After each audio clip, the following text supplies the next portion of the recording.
पिंपरी चिंचवडचे माजी आमदार विलास लांडे यांचा मुलगा विक्रांत याचं राजकीय लॉन्चिंग महापालिका निवडणुकीत होत आहे।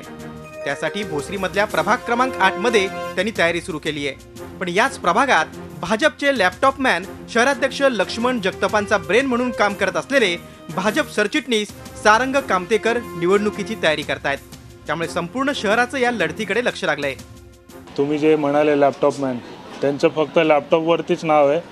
सामान्य लोकांमध्ये तर काही काम तर काहीच नाही आहे, फक्त लॅपटॉपवरतीच काम आहेत आणि लोक सुज्ञ आहेत। लोकांना सगळं समजतं की कोण काम करतं आणि कोण नाही करत। नाही, प्रथमतः माझं असं म्हणणं आहे की इथं आपण जे काय लक्षवेधी लढत म्हणताय तर विक्रांत लांडे उमेदवार आहे का विलास लांडे उमेदवार तेच मला कळत नाही।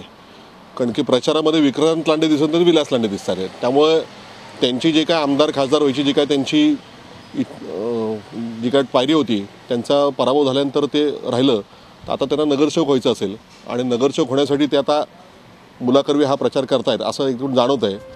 ही लढत आणखीन एका कारणानं लक्षवेधी ठरणार आहे।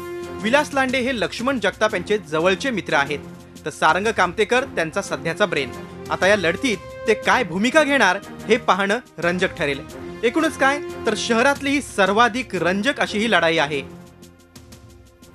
आता या निवडणुकीत लक्ष्मण जगताप कुणाची बाजू घेणार, विलास लांडे कोणते राजकीय डावपेच टाकणार किंवा सारंग कामतेकर पुरून उरणार का, या सर्व प्रकाराची उत्तरं निवडणुकीनंतरच स्पष्ट होतील। पण तुर्तास पिंपरी चिंचवडमधील सर्वाधिक चर्चेची निवडणूक म्हणून या लढतीकडे पाहिलं जातं हे तितकंच खरं। व्हिडिओ जर्नलिस्ट कृष्णा पांचाळसह Kailaspuri, Zee media, Pimpri Chinchwad. Zee 24 तास रहा एक पाऊल पुढे।